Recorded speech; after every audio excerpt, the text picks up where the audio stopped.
Welcome to another video. Okay, this is my top 10 horror films. Yep, top 10 horror films that I love. Um, Reason being I thought because I love horror films. Horror films is one of my favorite genres in films. So anyway, let's get on with to it. All of these are purchased as well. So everything is fine. So let's get on.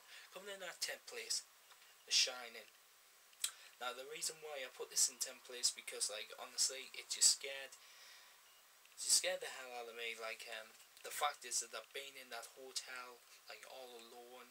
It's been run by spirits, and the fact that there's one scary scene in there, which is that little kid when he's riding on the bike, he's coming up to a long corridor, and then all of a sudden at the end he sees two girls.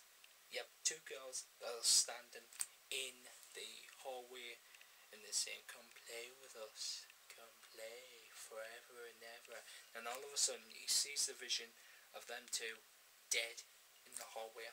So anyway, that is a scary scene in that part. So yeah, that's that. So 10th place, The Shining. Now coming in at 9th place because this is a very good horror film, and I wanted to know more about the killer. So actually, this does tell you a little bit about the story about him, but it doesn't go in much detail, does it? So here we go. It's Friday the 13th. Yep, I wanted to know a little bit more about Jason Voorhees, but I got myself Friday the 13th, and this is an absolute awesome film. But besides that, it's not him that does all the killings because he's still in the water. I was confused. When I saw the end of the film, I was like, what? As you can see, there's photographs of somebody just died and everything and all that, on there. But there we go. It's not him who does all the killings, it's these.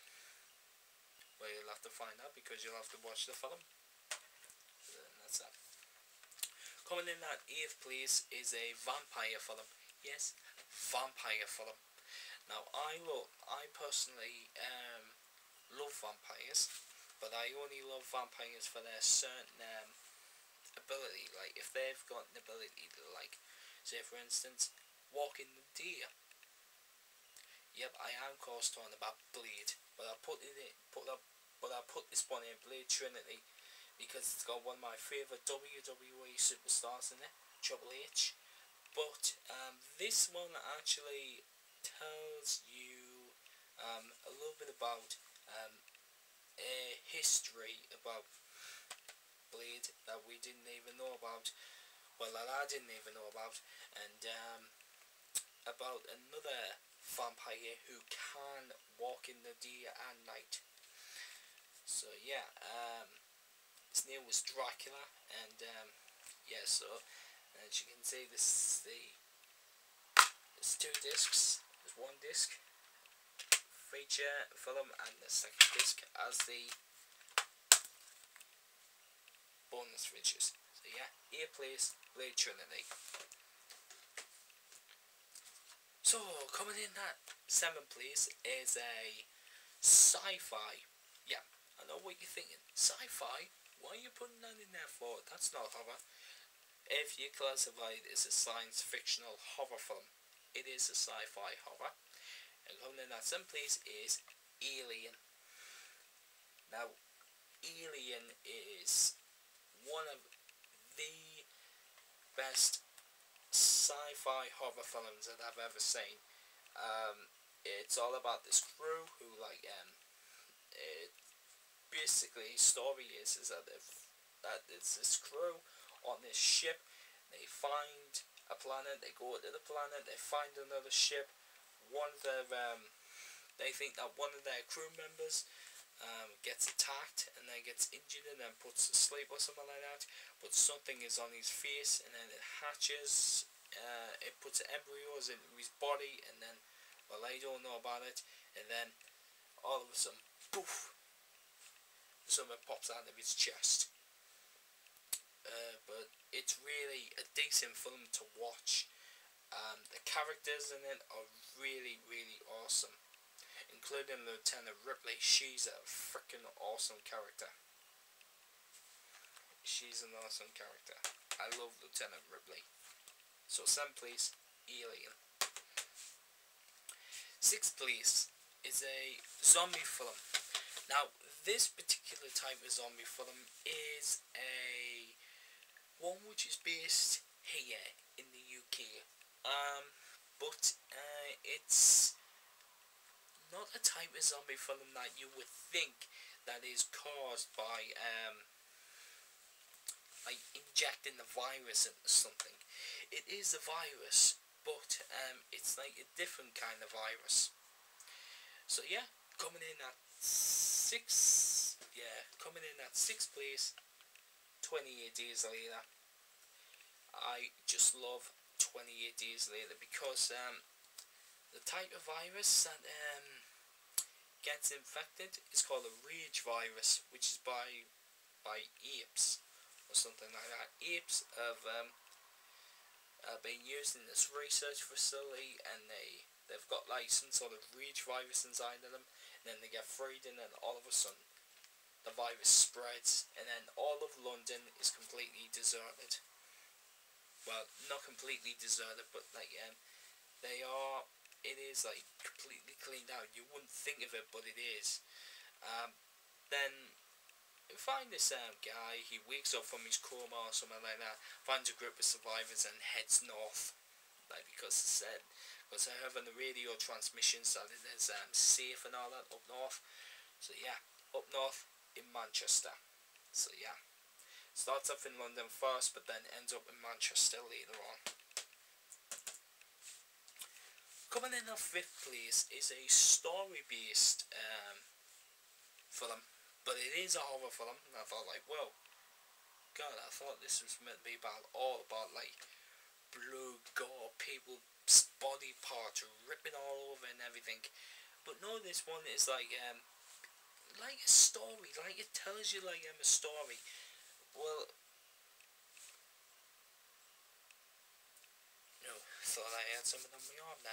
But anyways, yeah, it's a story based like one, but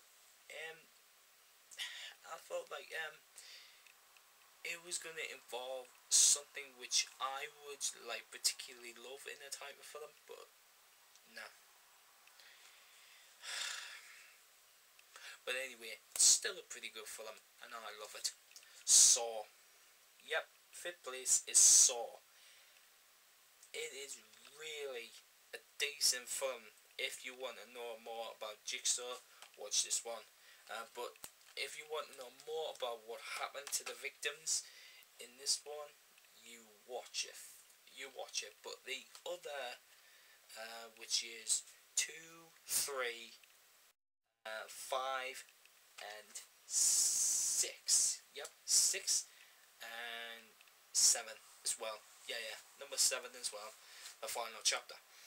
But this one and number 4 are based around like Jigsaw's past and all that, but this one is a bit. But number 4 is mostly about Jigsaw's past. So that's that. So yeah. 5th place, Saw. Coming in at 4th place, this is absolutely one of my favourite horror films that will basically give you proper nightmares. If you were a young kid, now I know some young kids who don't like this character, but because it gives them nightmares, and I can understand why. Yep, because of his past. Nightmare on Elm Street. Number 4th place. This is Nightmare on Elm Street, and this is a pretty good film. The killings are a little bit simple in this film. What I mean by simple is that they're not pretty much like what you will find in the other films. Sorry about that hiccup there. What you would not normally find in the other films. So say like this one you have like Freddy using these claws on a woman, and she gets like killed and all that. You have another person who dies because he gets hanged, and then you have another guy which gets pulled in through the middle of his bed, and then all of a sudden blood splatters on the roof. And then Nancy's mother dies, but I'm not telling you how she dies. But there we go, there's it. Coming in our fourth place, Nightmare on Elm Street, the first one. And it's digitally remastered as well, so ain't the original. Now we're moving on to my top 3. These are my most favourite horror films that I've ever watched in my entire life. I will watch them over and over again. Alright, well, not particularly over and over again, but these are really my top 3 favourites. Right, coming in at third place is possibly a film that I did not know about. Well, a film that I did know about, but I didn't know about it, well, the storyline in the games. Like, I didn't know how it happened, when it happened, like, what caused it and everything, what was involved in it and everything. But now I know the story of how it actually happened to this small town in West Virginia. To the small town of West Virginia, and it's cursed all because of one little girl. One girl, just because the people in that town thought she was a witch, but they actually burned an innocent kid. There we go. A plot here for it. But the film I'm actually talking about is Silent Hill. This film tells you how the town became cursed. I was amazed of like how it actually told you the story of how it like became cursed. And I was like, wow, tell me more, keep telling me more about it. But there is a new film out which is called Silent Hill Revelations, and I plan to go and see it in the cinema. And it's basically based off Silent Hill 3, the game. But this one is basically before the first game, Silent Hill. So would you jump the gun straight away? But this one is based before Silent Hill, the first one. So that's that. Coming in second place, when I was young, I watched this and I absolutely shocked myself. But I thought, hey, it's such a good horror film, it deserves to be watched over and over and over and over again. Yep, and it involves sharks. No, I am not talking about Jaws, neither am I talking about Shark Attack, neither am I talking about Shark in Venice, or Sand Shark, or Shark Night, Two-Headed Shark. I'm not talking about those films. I'm of course talking about this one, Deep Blue Sea. Yep, Deep Blue Sea. This is the one that made me crap myself. When I was young and watched this, I went around with my cousins, watched this film, and guess what? It made me crap myself. But the plot of it is like these sharks here are being experimented on, and eventually they get like aggressive and all that, and like try to take over the research facility, which they eventually do. But it says on there, it says meaner, faster, smarter, and bigger. Or you go from the top there, bigger, smarter, faster, meaner. So they are, and they're called Mako sharks. They're not great whites. I know people get confused between them, but they are Mako sharks. They're short-finned Mako sharks. So that's that. There's another fact for you. They are Mako sharks. And the cover is just awesome. Look at that. Cover, you just open it like that, and it's really, and you can take it off as well. It's got loads of cool actors on there, including Samuel L. Jackson. But I'm actually disappointed that they killed him off. I'm actually disappointed that they did kill his character off, and I was like, oh, what? You killed him off? He's probably one of the best characters there. And he was. But there, second place, Deep Blue Sea. Alright, let's go through a quick run through before we actually get onto my first film that I ever loved. That I ever loved entirely. Alright, second place, Deep Blue Sea. Third place, Silent Hill. Fourth place, Nightmare on Elm Street. Fifth place, Saw. Sixth place, 28 Days Later. Seventh place, Alien. Eighth place, Blade Trinity. Not the first one, the second one. Ninth place, Friday the 13th. And finally, 10th place, The Shining. And finally, my first ever film, my first film that I love entirely because good storyline, it's got a good game series to it, and plus I really love this film. The acting is spectacular in this one. There's no way to describe it really well. It involves my favourite things in it, zombies. This particular film actually starts off like in an underground hive. A virus gets loose and it starts to kill off all the employees, but it doesn't kill them entirely. They don't stay dead. So I am, of course, talking about the magnificent film known as Resident Evil, the first one. This one has got a really brilliant storyline to it. Because